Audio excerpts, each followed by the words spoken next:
আসসালামু আলাইকুম বন্ধুরা। একটি ঘটনা দিলকে খুবই নাড়া দেয়। তাহলে চলুন সে ঘটনাটি কি শুনে আসি। মাওলানা তারিক জামিল সাহেব বলেন, আমি পৃথিবীর অনেকগুলো রাষ্ট্রের মধ্যে কয়েকটি রাষ্ট্র সফর করেছি। এর মধ্যে জর্ডান সফরের একটি ঘটনা আপনাদের সামনে তুলে ধরছি। আমি আর আমার স্ত্রী যখন জর্ডানে পৌঁছে গেলাম, তখন তাবলিগ জামাতের আমির সাহেব আমাদেরকে তাদের বাসায় নিয়ে গেলেন। আমরা দুজনেই ভীষণ অবাক হলাম। মাত্র 2টি কক্ষ বিশিষ্ট একটা ঘর। ঘরের মধ্যে এক পাশে কিছু থালা বাসন, তরকারির ঝুড়ি, একটা কাঠের উপর জড়ো করা, কয়েকটি কাপড় আর আরাম করার জন্য একটা মাদুর। এই 2খানা ইট আমার স্ত্রীকে নিয়ে এক কক্ষে আর আমাকে আরেক কক্ষে নিয়ে গেলেন। ওনার মোট 6টি মেয়ে, যারা সবাই পরিপূর্ণ পর্দা করে, আর একটা খুব ছোট ছেলে বাচ্চা কোলে।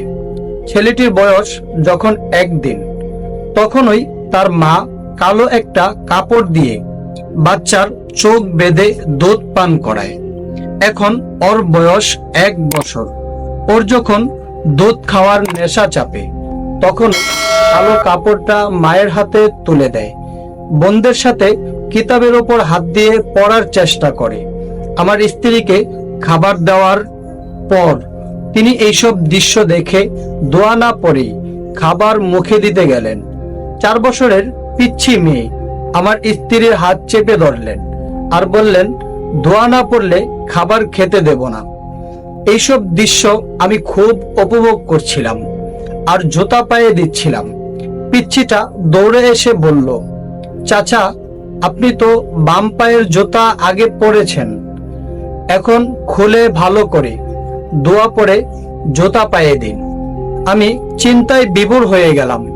এটা কেমন মা, যার 4 বছরের মেয়ে আমার মতো মাওলানার ভুল ধরিয়ে দেয়? আমি আমির সাহেবের সাথে রাস্তায় বের হয়ে একটা গাড়িতে উঠলাম।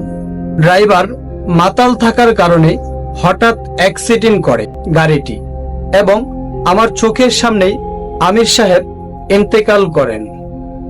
ইন্না লিল্লাহি ওয়া ইন্না ইলাইহি রাজিউন।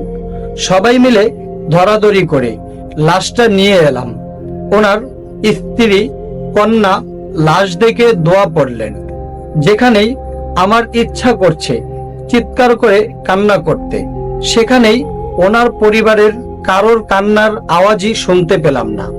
আমার স্ত্রী এসে হাতে কিছু টাকা ধরিয়ে দিয়ে বললেন, ভাবি ভাইয়ের দাফনের ব্যবস্থা করতে বলেছে দ্রুত। আমি সব কিছু এনে দেখি আমার স্ত্রী একা একা কান্না করছে। আমাকে দেখে জড়িয়ে ধরে ভীষণ জোরে জোরে কান্না শুরু করে দিল। আমি তার মুখ চেপে ধরে আওয়াজ বন্ধ করলাম। বললাম, কি হয়েছে? আমাকে বলল, ওগো, আমাকে ক্ষমা করো, তোমার উপযুক্ত স্ত্রী আজও হতে পারিনি। ওই দেখো, ভাইয়ের পরিবারের সবাই নামাজে দাঁড়িয়ে কান্না করছে, আল্লাহর কাছে তার মাগফিরাত কামনা করছে।